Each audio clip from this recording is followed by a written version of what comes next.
दाल भात और चोखा के साथ तपस्या कर रहे मेरे प्यारे बच्चों, मैं सुनील दुबे आज की क्लास में आप सबका स्वागत करता हूं। निश्चित रूप से ज़िंदगी का नाम ही संघर्ष है और आपका ये संघर्ष एक दिन अवश्य रंग लाएगा, ऐसा मेरा विश्वास है। आप मेरे साथ बने रहें। तो आज बच्चों मैं आपके सामने इंडियन ज्योग्राफी के पार्ट 4 के साथ हाजिर हूँ और इस पार्ट 4 का रेलेवेंस क्या है, इस चीज़ को आप देख लें। इसका टॉपिक है भारत की भूगर्भिक संरचना एवं भू आकृतिक प्रदेश, जिसको हम लोग इंग्लिश में नाम देते हैं, ये जानना जरूरी है, geological structure and geomorphic regions of India. इस पर आधारित प्रश्नों का एक संग्रह होगा और ये मोस्ट इम्पॉर्टेंट क्लास है। इस बात को ध्यान रखना बच्चों, मोस्ट इम्पॉर्टेंट क्लास मैं देने जा रहा हूँ। क्यों, ऐसा क्यों है? क्योंकि ये मोस्ट कंफ्यूजिंग क्लास है। इस पर बहुत सारे कन्फ्यूजन्स होते हैं और उन कन्फ्यूज़न के साथ बच्चे फंस जाते हैं और उसको ही दूर करने का प्रयास करूँगा। तो अब देखिए, थोड़ा सा इसके स्ट्रक्चर की हेडिंग को डिफाइन करना आवश्यक है, तब क्लास को कंटिन्यू करें तो बहुत मज़ा आएगा। जैसा कि आपको पता है कि मेरी क्लास का नेचर क्या है बच्चों, यानी MCQs प्लस क्लास, यानी किसी भी टॉपिक का संपूर्ण लेक्चर हो जाएगा। उसके तरीके क्या हैं? दो हैं। MCQs के साथ पूरी क्लास में आपको पढ़ाऊँगा। तो आज के इस टॉपिक को थोड़ा सा समझना ज़रूरी है। जैसा कि आपने इसमें देखा है, भारत की भूगर्भिक संरचना, जिसको हम लोग जियोलॉजिकल स्ट्रक्चर बोलते हैं। भूगर्भिक संरचना का मतलब क्या है? कुल मतलब है, सिंपल भाषा में देखें तो भारत का चट्टान तंत्र, यानी भारत का जो रॉक सिस्टम है उसके बारे में। तो एक छोटा सा मैं ब्रीफ आपके सामने कर दूं बच्चों कि देखो, भारत में आर्कियन, धारवाड़,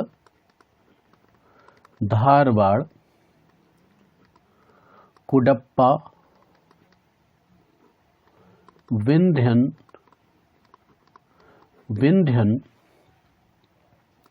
टर्सियरी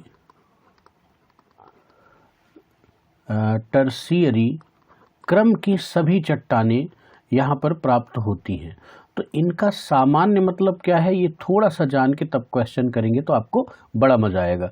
इसको जानने से पहले हल्का सा टाइम स्केल, यानी जो भू भौतिक सारणी है, जियोलॉजिकल टाइम स्केल है, वो थोड़ा सा जानना जरूरी है। जियोलॉजिकल टाइम स्केल मैं थोड़ा सा बच्चों आपको ब्रीफ कर दूं, तब फिर सीधे मॉक पर चलता हूं। तब कि अगर ऐसा नहीं करूंगा तो आपको मज़ा नहीं आएगा, आप चीज़ों को समझ नहीं पाएंगे, टॉपिक में इंजॉय नहीं कर पाएंगे। तो देखो, सबसे पहले पूरी पृथ्वी में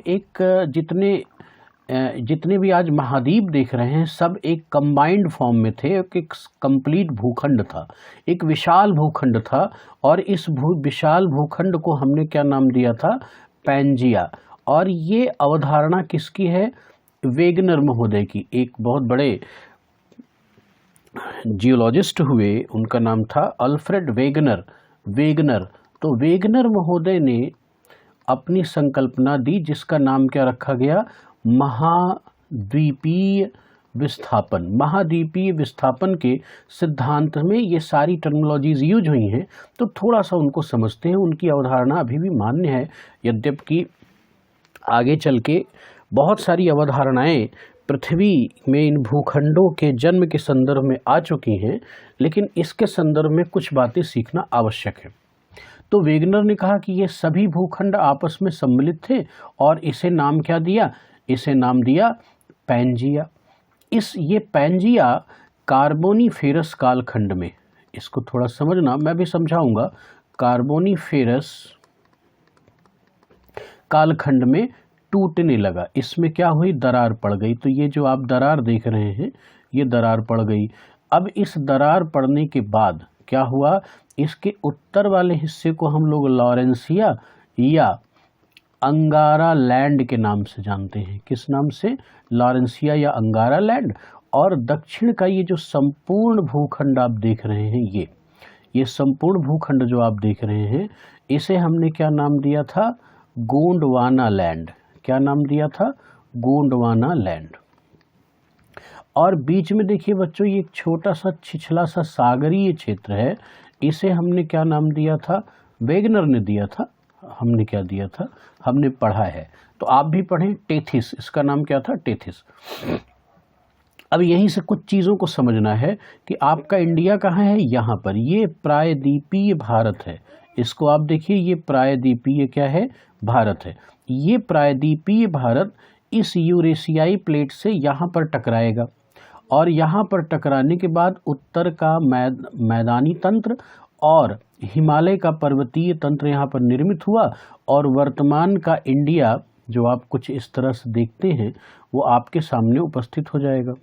ठीक, तो ये इंडिया का स्वरूप आपके सामने उभर के सामने आ जाएगा। तो आप मूलतः मैं क्या समझाना चाहता हूँ उस चीज़ को आप थोड़ा सा समझें। मूलतः मैं समझाना चाहता हूँ, ये क्यों रुक रहा है, चलिए ठीक हो गया।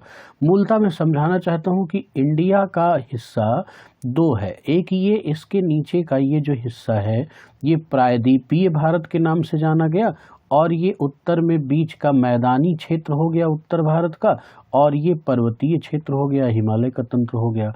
तो ये प्रायद्वीप क्या मूल रूप से ऐसे था, नहीं था, ये क्या था, गोंडवाना लैंड का हिस्सा था और ये गोंडवाना लैंड से टूट करके आगे की ओर प्रवाहित होता हुआ, इस चीज़ को थोड़ा सा देख लें, आगे की ओर प्रवाहित होता हुआ एक समय यहाँ पर टकराया और टेथिस सागर के जो अवसाद हैं, सेडिमेंट्स हैं, उनमें वलन हो गया, फोल्डिंग्स हो गई और हिमालय पर्वत का गठन हो गया और भारत का ये वर्तमान स्वरूप आपके सामने आ गया। ये छोटी सी कहानी मुझे आपको समझानी थी। अब इसमें एक कहानी और समझानी है, फिर मैं क्वेश्चंस में आगे बढ़ूंगा। पृथ्वी के जन्म के समय एक घटना को बताया जाता है, बिग बैंग। इस बिग बैंग को बोला गया कि लगभग 13.7 अरब वर्ष पूर्व, मतलब बिलियन ईयर पूर्व ये घटना घटी। उसके बाद लगभग 4.5 अरब वर्ष पूर्व या बिलियन ईयर पूर्व पृथ्वी ठोस आकार में आ गई, उसका शीतलीकरण हो गया, उसमें स्थलखंड और समुद्री क्षेत्रों का निर्माण हो गया। ऐसी स्थिति दिखाई गई, वर्तमान पृथ्वी का स्वरूप ऐसा आया। फिर इसके बाद पृथ्वी का विकास हुआ, यानी ये सारे भूखंड टूटे, पैंजिया टूटा। तो पहली चीज़ आपको ध्यान में रखना है कि पैंजिया टूटने का काल क्या था, कार्बेनिफेरस। इसके बाद फिर क्या हुआ, गोंडवाना लैंड में भी विखंडन होगा। तो गोंडवाना लैंड में जब विखंडन होगा तो उस काल को बोलते हैं जुरैसिक काल। क्या बोलते हैं, जुरैसिक काल। मैं काल खंड क्यों लगा रहा हूँ, क्योंकि जियोग्राफिकल टाइम स्केल में महाकल्प, कल्प, युग, इन सब की चर्चा है, लेकिन आप सामान्यतः एक शब्द उठाइए कालखंड और उससे चीज़ों को पकड़िए। तो जुरैसिक कालखंड में ये इंडिया का ये जो प्रायद्वीपीय भारत है ये गोंडवाना लैंड से अलग हो गया। तो सामान्य रूप से इन टर्म्स का भी यूज होने वाला है। तो इसकी एक ब्रीफ हिस्ट्री को मैं थोड़ा सा आपको समझा देता हूँ कि इस जियोलॉजिकल टाइम स्केल में संपूर्ण टाइम को पहले दो हिस्सों में बांटा गया। एक बोलते हैं प्री कैम्ब्रियन, मैं हिंदी में लिखता हूँ ताकि सारे बच्चे समझ लें, प्री कैम्ब्रियन, और दूसरे को का हिस्सा बोला गया पोस्ट कैम्ब्रियन। क्या बोला गया, पोस्ट कैम्ब्रियन, ठीक है। और प्री कैम्ब्रियन अत्यंत प्राचीन है। तो प्री कैम्ब्रियन के सामान्यतः 3 हिस्से किए गए, अजोइक,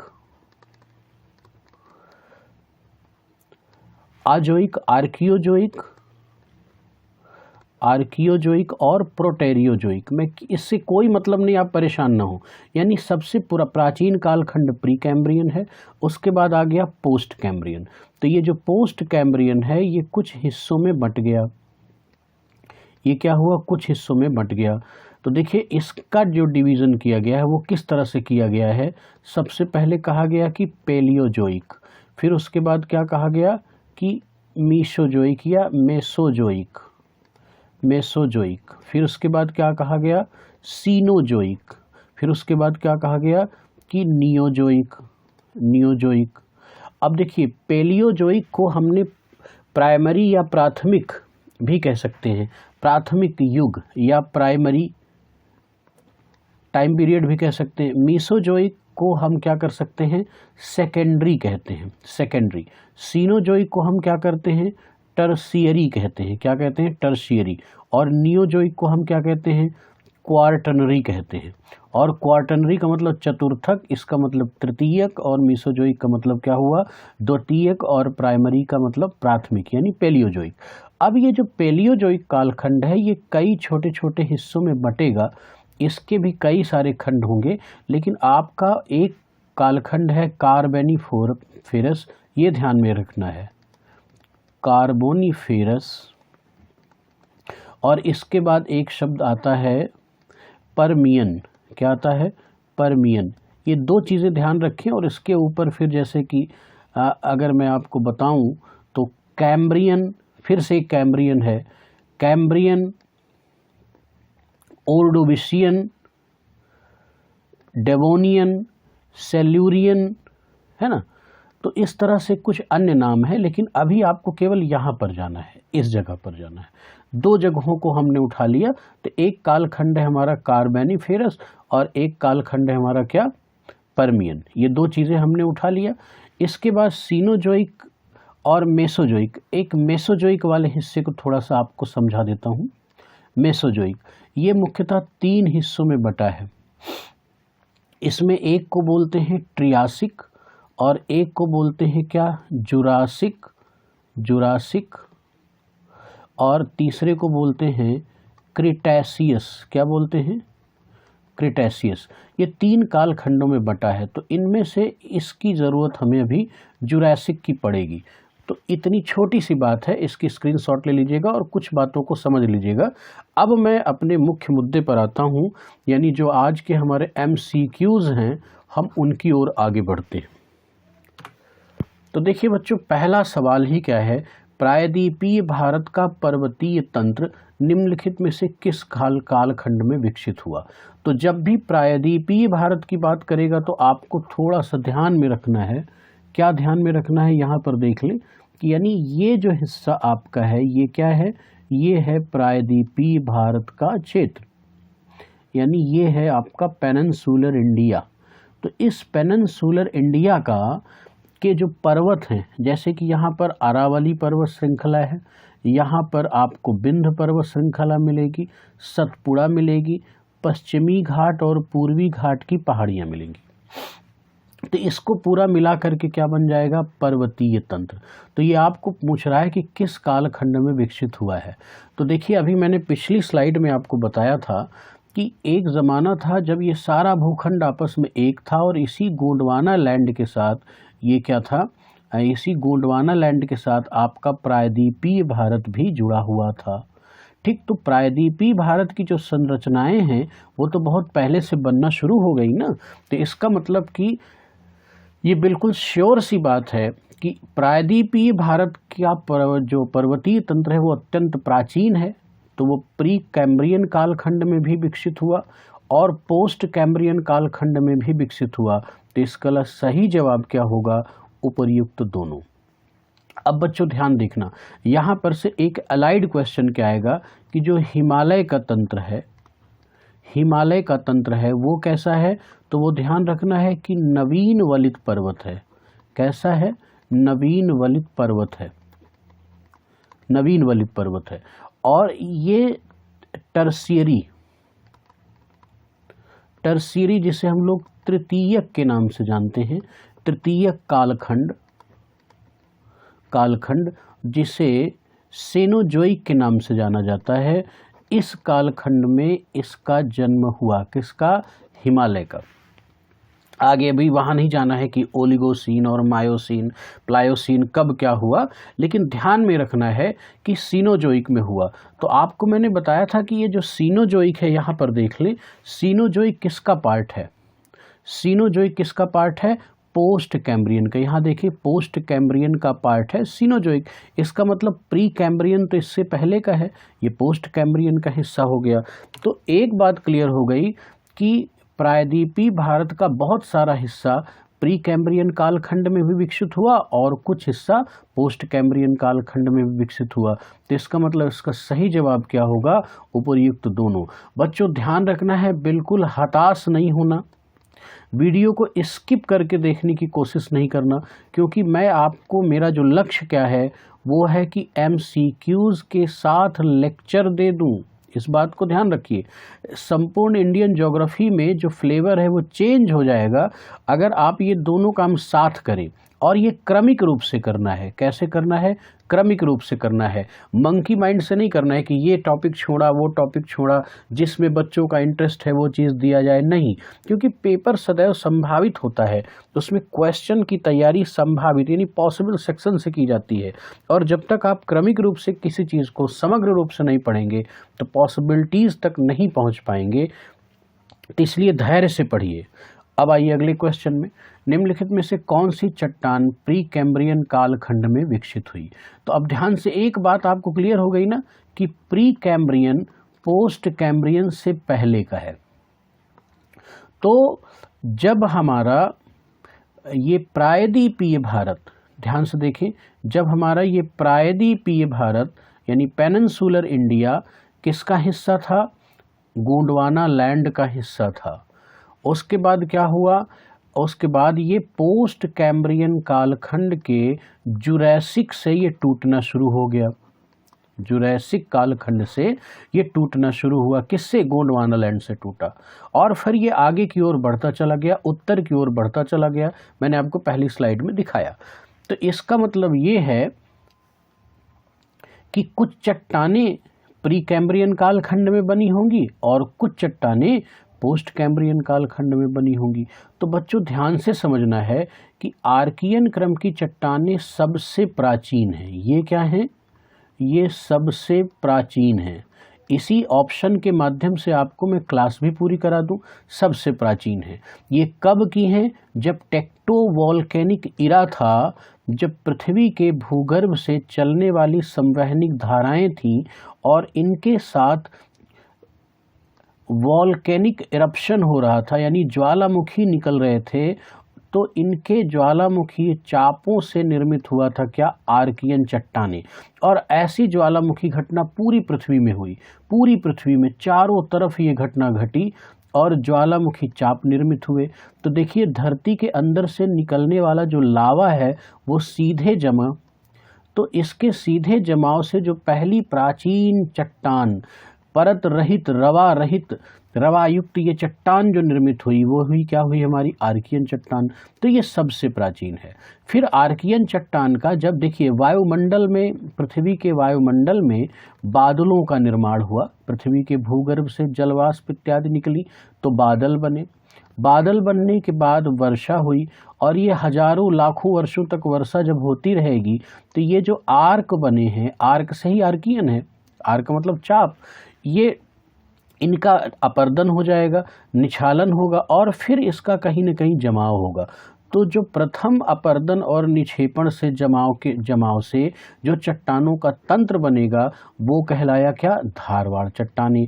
तो धारवाड़ चट्टानों का धात्विक महत्व बहुत है। क्या महत्व है?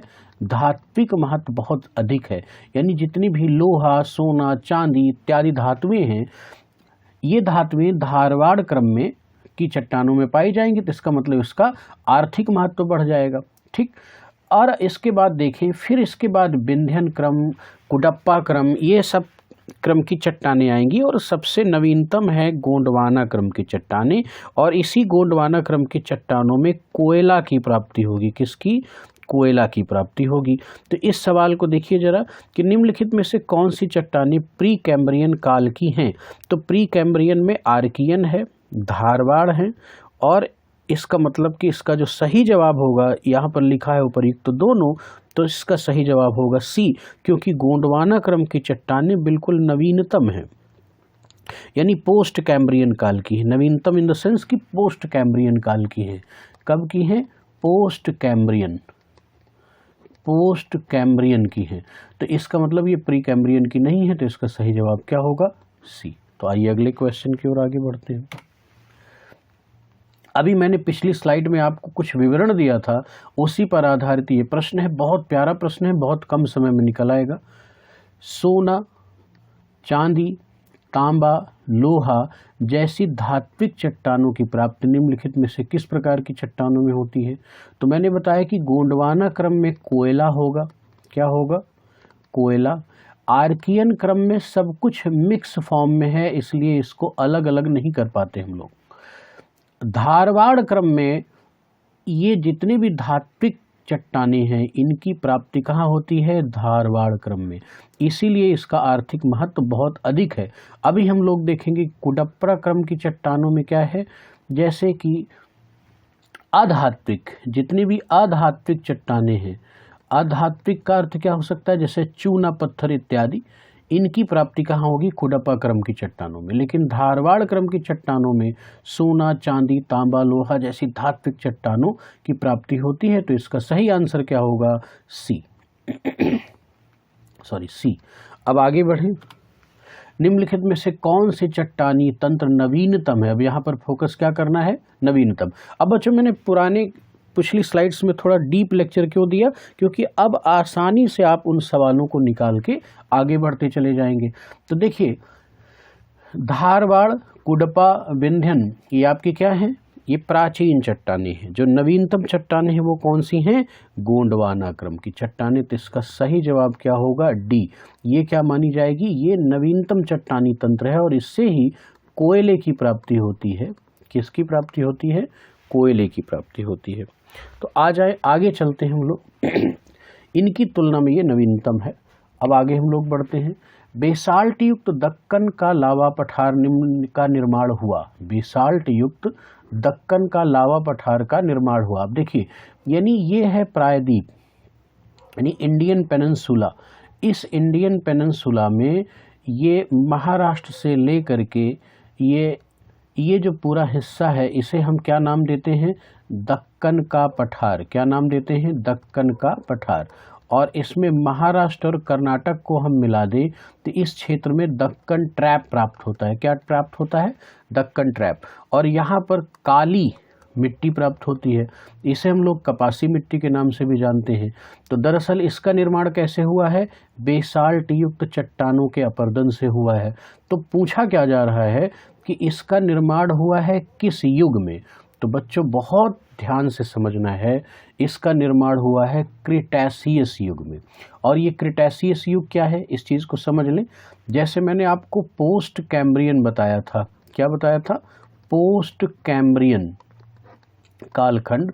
तो इस पोस्ट कैम्ब्रियन कालखंड में मैंने बताया पेलियोजोइक, उसके बाद क्या बताया था? मेसोजोइक, फिर उसके बाद क्या बताया था? सीनोजोइक, फिर उसके बाद क्या बताया था? नियोजोइक। ठीक, तो इसमें ये जो मेसोजोइक है, इस मेसोजोइक के मैंने 3 खंड आपके सामने रखे थे। क्या रखा था? ट्रियासिक, जुरासिक और क्रिटेशियस। तो यही वही क्रिटेशियस युग है। इस क्रिटेशियस युग में दक्कन के पठार का, जो बेसाल्ट युक्त दक्कन का लावा पठार है, इसका निर्माण हुआ है। ठीक, तो इसका सही जवाब क्या होगा? ये बिल्कुल अपने दिमाग में आप फीड कर लें, बहुत ही इंपॉर्टेंट क्वेश्चन है क्रिटेशियस युग में। आगे बढ़ते हैं। गोंडवाना लैंड के टूटने का क्रम कब प्रारंभ हुआ? बहुत ही प्यारा सवाल है। इसका अर्थ क्या है? यानी देखिए, ये जो पैंजिया है, ये जैसे मैंने संपूर्ण पैंजिया को दिखाया था, तो इस पैंजिया में एक समय तो ऐसे पैंजिया में दरार पड़ गई, तो नीचे वाला हिस्सा क्या हो गया? गोंडवाना लैंड, ऊपर वाला लॉरेंसिया, या इसे हम क्या नाम देते हैं? अंगारा लैंड। तो गोंडवाना लैंड के हिस्सों का टूटना कब से? क्योंकि गोंडवाना लैंड से क्या बना? दक्षिण अमेरिका। क्या बना था? दक्षिण अमेरिका। और क्या बना? अफ्रीका। और क्या बना? भारत। और क्या बना? ऑस्ट्रेलिया। इतने हिस्से तो किसके हैं? गोंडवाना लैंड के हैं। तो ये हिस्से कब अलग हुए? जब ये टूटा। तो इसके टूटने का भी तो क्रम कभी न कभी स्टार्ट हुआ होगा। तो बच्चों ध्यान रखना है, इसका सही जवाब क्या है? जुरासिक युग। अभी जो मैंने आपको पिछली स्लाइड में दिखाया था, ये मेसोजोइक का स्ट्रक्चर दिखाया था, ट्रियासिक, जुरासिक और क्रिटेशियस। तो इसी में ये जो जुरासिक कालखंड है, इसी में गोंडवाना लैंड टूटने लगा था। गोंडवाना लैंड के टूटने का क्रम क्या था, समय क्या था, जुरासिक युग। अब जरा आगे बढ़ें। निम्नलिखित कथनों के आधार पर सही कोट का चुनाव करें। थोड़ा सा मैं पेन को बदल लेता हूं।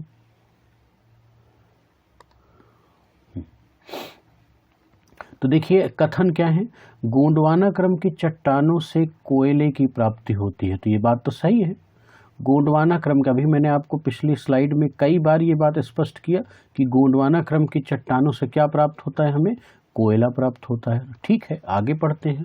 गोंडवाना क्रम की चट्टानों का निर्माण कार्बेनिफेरस कालखंड में हुआ। ये बिल्कुल सही बात है, ये बिल्कुल सही बात है। देखिए जब आपको मैंने बताया था कि पेलियोजोइक, क्या बताया था, पेलियोजोइक कालखंड, तो इस पेलियोजोइक को आप सिंपली कॉस्ड सीपी के नाम से दिमाग में रख लें। तो ये कॉस्ड से सिल्यूरियन, ओ से हो गया ओर्डोविशियन, नहीं ये कैम्ब्रियन, ओर्डोविशियन, सिल्यूरियन और डेवोनियन, तथा इसे हम क्या बोलते हैं, कार्बेनिफेरस, और इसे क्या बोलते हैं, पीको परमियन। तो ये जो कार्बेनिफेरस कालखंड है, इसी समय गोंडवाना क्रम की चट्टानें, दरअसल इसमें क्या हुआ था, बहुत भारी मात्रा में भूगार्भिक हलचल हुई थी। पूरी पृथ्वी में बहुत सारी भूगार्भिक हलचल हुई। तो इस हलचल में क्या हुआ, नदी द्रोणियों में, जैसे ये कोई रिवर है, ये एक नदी जा रही है, तो इसके आसपास के क्षेत्र में बहुत सारे, घाटी के क्षेत्र में बहुत सारे पेड़ पौधे दब गए और कालांतर में ताप दाव के प्रभाव से इनका रूपांतरण हो गया, इन पेड़ पौधों के जीवाश्मों का रूपांतरण हो गया, बदलाव हो गया, परिवर्तन हो गया। तो क्या निर्मित हो गया, कोयला। इसका मतलब कोयला क्या है, सेडिमेंट्स के जमने से बना है, तो इसका मतलब ये एक अवसादी चट्टान है। तो ये गोंडवाना क्रम की चट्टान में ही कोयले की प्राप्ति होती है। और गोंडवाना क्रम की चट्टानों के निर्माण का जो कालखंड है वो क्या है, कार्बेनिफेरस कालखंड। इसका मतलब ये दोनों सही है। तो इसका सही जवाब क्या होगा, सी। एक भी सही है और दो भी सही है। तो यहाँ से ये बात बिल्कुल रट लेना बच्चों कि कोयले की प्राप्ति गोंडवाना क्रम की चट्टानों में होती है और गोंडवाना क्रम की चट्टानों का निर्माण कार्बेनिफेरस कालखंड में हुआ है। बड़े इनोवेटिव ढंग से क्वेश्चंस बनाए जा रहे हैं। बड़ी मेहनत करता हूँ आपके लिए ताकि लॉजिक आपकी क्लियर हो जाए और आपका लेक्चर भी यहाँ पर कंप्लीट हो जाए। क्वेश्चन नंबर 8 क्या कह रहा है, भारत में चूना पत्थर की प्राप्ति मुख्य रूप से किस क्रम की चट्टानों में होती है। तो जैसे अभी मैंने आपको बताया था कि गोंडवाना क्रम में क्या प्राप्त हो गया, कोयला, और आर्कियन सबसे प्राचीन चट्टान है और इसमें सब कुछ मिक्स्ड फॉर्म में है, तो इसलिए इसका आर्थिक दोहन संभव नहीं हो पाता चट्टानों का। लेकिन कुडपा क्रम की चट्टानों में मैंने क्या बताया था कि सर्वाधिक प्राप्त होता है, यानी आध्यात्मिक खनिजों की प्राप्ति कहाँ होती है, कुडपा में। तो चूना पत्थर एक आध्यात्मिक खनिज है, तो इसलिए इसकी प्राप्ति सर्वाधिक कहाँ होगी, कुडपा क्रम की चट्टानों में। ये बात दिमाग में रख लीजिएगा। अब लगे हाथ यहाँ पर एक टर्म देख रहे हैं, विंध्यन क्रम की चट्टानें। इसको भी मैं थोड़ा सा स्पष्ट कर देता हूँ। विंध्यन क्रम की जो चट्टानें होती हैं बच्चों, उसमें बेसिकली लाल बलुआ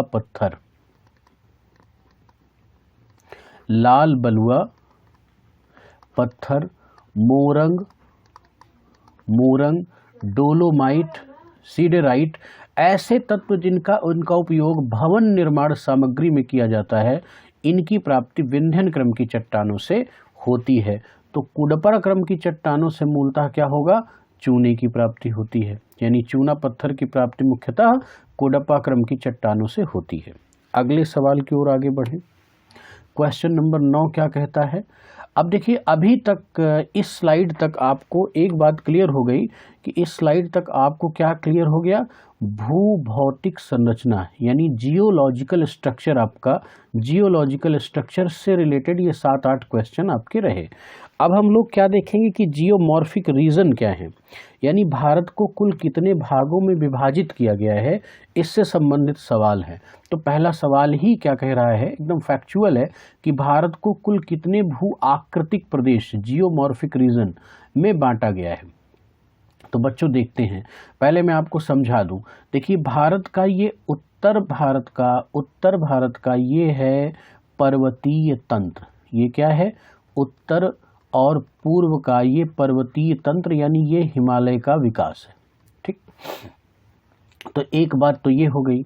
उसके बाद ये उत्तर भारत का विशाल मैदान है। ठीक, ये पंजाब का मैदान, गंगा का मैदान, ब्रह्मपुत्र का मैदान, जिसे हम असम का मैदान कहते हैं, इत्यादि नामों से जाना जाता है। तो दो बातें हो गई। तीसरी बात देखें, ये है थार का मरुस्थल, ये है मरुस्थलीय भूमि, तो इसका मतलब ये तीसरा क्षेत्र हो गया। ये है हमारा जितना पीला भाग देख रहे हैं प्रायद्वीपीय पठार, यानी दक्कन का पठार, तो ये चौथी बात हो गई। इसके बाद ये जो रेड कलर में आप देख रहे हैं ये क्या चीज़ है? ये है इसको हम बोलते हैं तटीय मैदान। ये क्या बोलते हैं? तटीय मैदान। ये पांचवी चीज़ हो गई। और इसके बाद इसमें देखिए छोटे छोटे आइलैंड हैं, इसको अंडमान निकोबार बोलते हैं और इसे हम लक्षद्वीप समूह बोलते हैं। तो ये छठवीं संरचना क्या हो गई? द्वीपीय संरचना। तो कुल मिला के भारत की जो रीजनल डिवीज़न है उसको हम 6 भागों में बांट सकते हैं, 6 भागों में। और आगे चल के हम लोग इसी 6 हिसाब से इन्हीं 6 बिंदुओं के आधार पर अध्ययन भी करेंगे। तो अगर मैं नॉर्मली फिर से समझाना चाहूँ तो ये क्या हो गया? उत्तर का हिमालय तंत्र, और फिर क्या हो गया? ये नॉर्दर्न प्लेन हो गया, नॉर्दर्न प्लेन हो गया, उत्तर भारत का विशाल मैदान हो गया। और तीसरी बात मैं अगर आपको समझाना चाहूँ तो ये क्या हो गया? यानी डेजर्ट्स एरिया हो गया, मरुस्थल हो गया। और चौथी बात मैं अगर आपको समझाना चाहूँ तो ये पेनिनसुलर इंडिया हो गया, यानी प्रायद्वीपीय भारत हो गया, डेक्कन प्लेटू का हिस्सा हो गया। और पांचवा अगर हम देखें तो ये कोस्टल प्लेन का एरिया हो गया। और छठवां हिस्सा अगर हम देखें तो ये क्या हो जाएगा? इसे हम किस नाम से जानेंगे? इसे हम जानेंगे आइसलैंड के नाम से।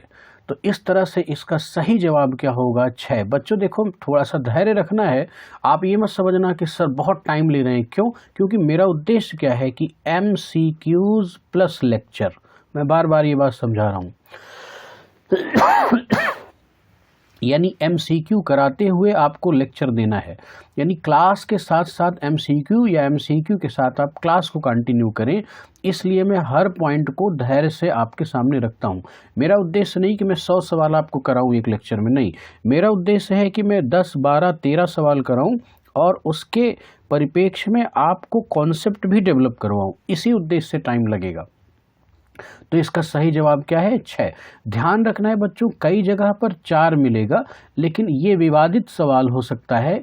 NCERT 6 को प्रमोट करती है, तो आप जो NCERT के अकॉर्डिंग 6 ही सही है, तो आयोग भी 6 ही मानता है, तो 4 को आप अवॉइड करेंगे। आगे देखिए क्वेश्चन 10 क्या कह रहा है? कूट संरचना का सवाल है। अरावली पर्वत श्रेणी उत्तर भारत के विशाल मैदानों के अवसादों से निर्मित है। अब जरा इस पर विचार करें कि ये है पेनिनसुलर इंडिया का क्षेत्र, ये है पेनिनसुलर इंडिया का क्षेत्र, यानी ये प्रायद्वीपीय भारत है। और अरावली की स्थिति कुछ यही है, ये दिल्ली तक छोटे छोटे पहाड़ियों के रूप में विस्तृत है। ये अरावली श्रेणी राजस्थान से होके दिल्ली तक। अब आप देखें कि ये प्रायद्वीपीय भारत के अग्रभाग पर स्थित है। कहाँ स्थित है? अग्रभाग पर स्थित है। तो क्या ये उत्तर भारत के विशाल मैदानी अवसादों से निर्मित है? कदापि नहीं। ये तो प्रायद्वीप का भाग है ना, प्रायद्वीप का भाग है, यानी इंडियन पेनिनसुला का ये हिस्सा है। क्या? अरावली। ये इंडियन पेनिनसुला का हिस्सा है अरावली। तो इसका मतलब ये कथन बिल्कुल गलत हो गया। अब दूसरा क्या कहा गया कि शिलांग का पठार प्रायद्वीपीय भारत का हिस्सा है। ये बहुत विचारणीय प्रश्न है बच्चों। देखिए मैं अगर आपको स्क्रीन को जूम करके ये बात समझाऊं तो आपके बहुत काम आएगा। समझिए ये क्या है? ये है आपका बांग्लादेश जो व्हाइट कलर का देख रहे हैं। ये क्या है? ये है आपका मेघालय, राइट। मेघालय को ही हम लोग किस नाम से जानते हैं? शिलांग पठार। किस नाम से जानते हैं? शिलांग पठार। लेकिन देखना है कि झारखंड और बिहार का ये जो क्षेत्र है यहाँ पर राजमहल की पहाड़ियाँ हैं। क्या हैं? राजमहल की पहाड़ियाँ। तो राजमहल की पहाड़ियाँ और शिलांग की गारो पहाड़ियाँ, यहाँ पर गारो, खासी, जयंतिया, इस तरह से इसका क्रम है। ये एक ही हिस्सा है, ये एक ही हिस्सा है। तो इसका मतलब क्या, ये अलग कैसे हो गया? बीच का ये जो हिस्सा आप देख रहे हैं इसे नाम दिया जाता है मालदा गैप। क्या नाम दिया जाता है? मालदा गैप। तो मालदा गैप से राजमहल की पहाड़ियाँ और गारो की पहाड़ियाँ आपस में अलग हो जाती हैं। अन्यथा ये जो शिलांग पठार है, यानी कि ये शिलांग पठार मेघालय की पहाड़ियाँ, कोई भी नाम दे दें, ये मूल रूप से किसका हिस्सा है? प्रायद्वीपीय भारत का ही हिस्सा है। बहुत अच्छा सवाल था। प्रायद्वीपीय भारत का ही हिस्सा है, इसका मतलब कि ये दूसरा कथन आपका सही है, शिलांग पठार प्रायद्वीपीय भारत का हिस्सा है। तो ये डिस्क्रिप्शन से आपने समझ लिया कि इस मालदा गैप से राजमहल की पहाड़ियाँ गारो की पहाड़ियाँ से अलग हो जाती हैं, लेकिन प्रायद्वीपीय का विस्तार ये मेघालय पठार तक है पूरा। तो इसका मतलब ये कथन 2 हमारा बिल्कुल सही है। तो इसका सही जवाब क्या होगा? कथन 1 गलत और कथन 2 सही, यानी बी। बहुत अच्छा सवाल था, इससे आपको बहुत अच्छी जानकारी प्राप्त हुई होगी, मेरा विश्वास है। अगले सवाल की ओर आगे बढ़े। देखिए क्या कह रहा है कि सूची 1 को सूची 2 से मिलाना है। बहुत प्यारा सवाल है। अभी तक के सारे लेक्चर में आपने चीज़ों को समझ लिया होगा। एक बात तो आपने समझ लिया कि अरावली पर्वत श्रेणी का निर्माण प्री कैम्ब्रियन कालखंड में हुआ। अभी दूसरी बात भी आपने समझ लिया होगा। क्या समझ लिया? कि दक्कन ट्रैप का निर्माण किससे हुआ? क्रेटेशियस युग में हुआ। तो चलिए इसको मैच करा दीजिए। अच्छा, अब आप देखिए कि जो नर्मदा ताप्ती का जलोढ़ मैदान है ये बिल्कुल नवीनतम है। तो ये किससे मिला, कब बना हुआ होगा? अत्यंत नूतन, यानी एकदम नियोजोइक, हम जिसे बोलते हैं नियोजोइक कालखंड, उसमें है। और अब क्या बचा? पश्चिमी घाट। पश्चिमी घाट का कुल मतलब क्या है? ये देखें, प्रायद्वीपीय भारत का ये जो पहाड़ियों का क्षेत्र है इसे हम पश्चिमी घाट कहते हैं। ये नदी का घाट नहीं है। मैं इसको पश्चिमी घाट, पूर्वी घाट जब आपको पढ़ाऊंगा तब आपको बताऊंगा कि घाट और मैदान में क्या अंतर है। अभी आप ये देखें तो इसका निर्माण कब हुआ होगा? उत्तर नूतन। उत्तर नूतन का मतलब क्या है? ये सीनोजोइक, हम इसे बोल देते हैं सीनोजोइक कालखंड। कई बार इसे मेसोजोइक के भी नाम से भी कुछ लोग संबोधित कर देते हैं। लेकिन इस प्रश्न को आप देखें तो ये आपका मैच हो गया। अब इसके अकॉर्डिंग जरा आंसर मिलाएं। तो देखिए पहला ए का तीसरा, तो ए का तीसरा यहाँ भी है और यहाँ भी है। बी का पहला, तो बी का पहला यहाँ है। तो आगे आपको जाना ही नहीं है, लेकिन बिल्कुल जाएं, मैं आपको तरीका बता रहा हूँ, यानी तुरंत प्रूफ हो गया कि क्वेश्चन इसका आंसर बी है। बट आप बिल्कुल जाएं। सी में दूसरा हमने लगाया है, तो देखिए अरावली का प्री कैम्ब्रियन सही है। डी में चौथा हमने लगाया है, यानी नर्मदा ताप्ती का जलोढ़ मैदान ये अत्यंत नूतन काल में विकसित हुआ है, यानी इस प्रश्न का सही जवाब क्या है? बी। आगे बढ़ते हैं। भारतीय उपमहाद्वीप मूलतः भाग था। देखिए ये बहुत सिंपल सवाल है। ऊपर की संपूर्ण विवेचना से एक झटके में आप इसका आंसर देंगे, और देना ही चाहिए। क्या ये जुरैसिक भूखंड है? नहीं, ये तो कालखंड है, तो कोई मतलब नहीं। आर्यावर्त की कोई बात नहीं है, ये एक सांस्कृतिक पहचान है भारतीय क्षेत्र की, यहाँ नहीं जाना है। इंडियाना भी जैसा कोई शब्द नहीं, और सिंपल है कि गोंडवाना लैंड का भाग था। भारतीय उपमहाद्वीप, मैंने ये चित्र रखा है, इस चित्र के माध्यम से आप देखें, इस चित्र को थोड़ा सा देख लें। इस चित्र में कहाँ है आपका India? This is your India. यहाँ देखिए ये है प्रायद्वीपीय भारत का क्षेत्र।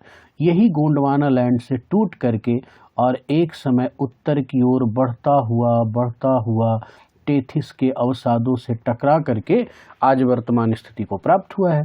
तो इसका मतलब इसका सही जवाब क्या है? गोंडवाना लैंड। भारतीय उपमहाद्वीप मूलतः किसका भाग था? गोंडवाना लैंड का। ये क्लियर होना चाहिए। आगे चलें। पुराचंबकत, ये पैलियोमैग्नेटिज्म की बात है। ये टॉपिक को अभी डिस्क्राइब करना ठीक नहीं होगा, केवल आप क्वेश्चन तैयार कर लें, क्योंकि इसमें बड़ा लंबा डिस्क्रिप्शन देना पड़ेगा, तब ये बात आप समझ पाएंगे। पर आप नॉर्मल सा इसका आंसर सीख लें। पुरा चुंबकत्व परिणामों से संकेत मिलता है कि भूतकाल में भारतीय स्थलपिंड सरका है, यानी मूव किया है किस ओर, उत्तर की ओर, दक्षिण की ओर, पूर्व को या पश्चिम को। तो एक बात आप बताओ, नॉर्मली देखो ये है आपका पेनिनसुलर इंडिया, भारतीय स्थलपिंड यानी प्रायद्वीपीय भारत का क्षेत्र, तो ये किधर गया है, ये मूलतः किधर गया है, ऐसे तो ये मूव करते हुए एक समय ऐसा आया कि टेथिस के अवसादों से टकरा गया। तो इसका मतलब इसका सही जवाब क्या है, उत्तर दिशा की ओर इसका मूवमेंट हुआ है।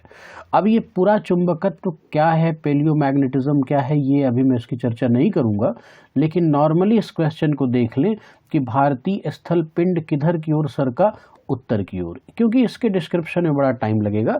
सिंपल सी बात है, ये मैंने आपको दिखाया कि ये पेनिनसुलर इंडिया नॉर्थ की ओर ही मूव किया और मूव करते हुए आज वर्तमान स्थिति को है। तो इस तरह से बच्चों आई थिंक कि आज स्लाइड खत्म हो गई और आज आपकी क्लास पूरी हो गई, और मुझे विश्वास है कि आपको आनंद आया होगा। क्लास थोड़ी लंबी हुई है लेकिन टॉपिक ही इतना गंभीर है कि मैं क्या करूं। आज की क्लास के लिए बहुत बहुत धन्यवाद।